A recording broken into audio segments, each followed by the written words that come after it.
여러분 안녕하십니까? 한중공감 딩딩TV입니다.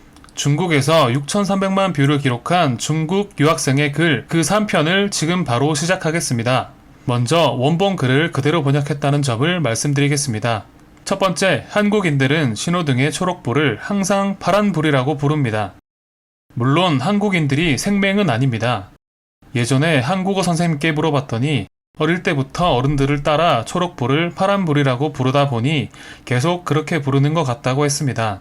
선생님은 이런 현상이 일본에서도 비슷해서 일본에서 유래된 것일 수 있다고 말했습니다. 인터넷으로 확인해 보니 일본에서는 초록불을 시안색이라고 부른다고 합니다. 실제로 시안은 파랑과 초록 사이의 색입니다. 두 번째, 한글의 가장 큰 장점은 배우기 쉽다는 것입니다. 그래서 한국에는 문맹자가 거의 없습니다. 문맹이라는 것은 말은 할 수 있어도 글을 읽지 못한다는 뜻입니다. 한글은 한자를 어려워하는 국민들을 위해 조선의 임금님이 직접 개발한 문자이며 세상에서 가장 배우기 쉬운 문자입니다. 한국에서 글을 모르는 사람은 100명 중에 1명도 되지 않습니다. 조선의 위대한 왕 덕분에 한국은 세계에서 가장 문맹이 없는 나라가 되었습니다. 한편 중국 정부는 중국 국민을 대상으로 한자의 중요성을 대대적으로 선전하였지만 여전히 한자를 모르는 중국 사람들이 매우 많습니다. 중국은 한때 글을 모르는 문맹인 사람들이 인구의 80%에 달했던 적도 있다고 합니다. 그리고 한국에는 사투리도 거의 들리지 않을 정도로 중국어를 아주 잘하는 어르신들이 많이 계십니다. 심지어 저보다 붓글씨를 잘 쓰십니다.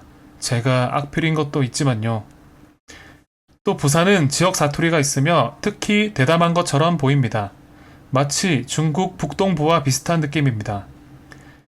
부산의 억양은 서울 사람들이 따라하고 싶게 만드는 매력이 있는 것 같습니다. 그리고 한국에서 살다 보면 많은 부분에서 한국의 교양 수준이 중국보다 높다고 느껴집니다. 한국인들은 언어 폭력도 잘 하지 않으며 기본적인 예의와 따뜻함과 질서는 선진국의 모습처럼 느껴집니다. 한 번은 해변 근처의 민박집에 묵었는데 나이 지긋한 여성 집주인과 마주쳤습니다. 그녀는 횡단보도 너머까지 우리를 따라오며 우리에게 인사를 건네고 주변 식당의 특징과 영업시간을 소개해 주었습니다. 여행이 끝나고 돌아가서도 여전히 저에게 안부 메시지를 보내주셔서 정말 따뜻했습니다. 한국인들이 반중 성향이 높다는 네티즌들이 많습니다. 하지만 실제로 여행을 가보면 대부분의 한국인들은 중국인에게 적대적이지 않고 오히려 상당히 친절합니다.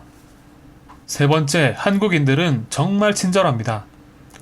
한국인은 예절을 잘 지키고 도움을 요청하면 정말 열정적으로 해결해 주려 합니다. 예전에 제주도에서 전기차를 타고 섬 일주를 할 때 내리막길에서 너무 세게 브레이크를 밟았다가 뒤에 탄 동료들이 앞으로 다 쏟아져서 다쳤어요. 지나가던 부부와 트럭 운전사가 와서 거기 있냐고 괜찮냐고 물어봐줬어요. 과연 중국에서 이런 일이 가능할까요? 또 한 번은 집 열쇠를 잃어버렸을 때입니다. 집주인에게 다른 열쇠가 있는지 전화를 해보았습니다. 그러나 집주인도 다른 열쇠가 없다고 하였습니다. 오늘 밤을 어디서 어떻게 보내야 할지 굉장히 난처한 상황이었습니다. 그런데 오히려 집주인이 열쇠가 없어 미안하다며 자기 방에서 하룻밤 자도 되겠냐며 자신의 침대방을 내주었습니다. 집주인은 밖의 거실 소파에서 잤습니다. 그때 정말 많이 감동받았습니다. 중국에서는 상상도 못할 일 아닌가요? 네 번째, 한국인뿐만 아니라 한국 사회도 정말 친절합니다. 한국 사회는 어르신들에게 많은 배려를 해줍니다. 아파트 경비원, 주유소 직원, 주차관리원 등은 대부분 은퇴한 어르신들이고 월급도 200만원 이상 받습니다. 은퇴금과 함께 살면 꽤 잘 살 수 있습니다. 한국 사회는 외국인들에게도 많은 배려를 해줍니다. 무료 언어 교육이 있고 우리와 같은 다문화 가정의 아이들은 무료로 많은 과정을 배울 수 있습니다. 노동부에서는 일자리를 찾아주고 급여를 보조해줍니다. 또한 이혼한 아이를 데리고 있는 엄마들에게도 많은 배려를 해줍니다. 자주 전화해서 옷이나 이불 세탁을 도와주고 생활용품을 받으러 오라고 하며 매달 보조금도 줍니다. 그리고 무료로 자격증을 취득할 수도 있습니다. 예를 들어 제과사나 메이크업 아티스트 같은 것을 배우고 싶다면 신청할 수 있으며 심지어 수강료의 대부분을 돌려받을 수도 있습니다. 마지막으로 일자리를 찾아주기도 하는데요. 한국 사회는 외국인들이 한국에 적응하도록 도와주고 직업 교육도 무료로 시켜주고 취업까지 소개시켜주는 점들이 한국 사회가 정말 따뜻하다고 느껴지게 합니다. 한국에서는 게으르지만 않다면 돈을 벌고 체면을 갖출 수 있습니다. 또한 실업자들은 최대 6개월간 실업급여도 받습니다. 5번째, 중국의 인간관계는 너무 피곤합니다. 저는 한국 사람들의 인간관계를 너무 좋아합니다. 정말 담백합니다. 음료수 한 상자에도 매우 기뻐하고 고구마 한 상자를 보내도 아주 좋아합니다. 무엇을 보내든 진심으로 감사해야 합니다. 이런 인간관계는 부담이 없다고 느낍니다.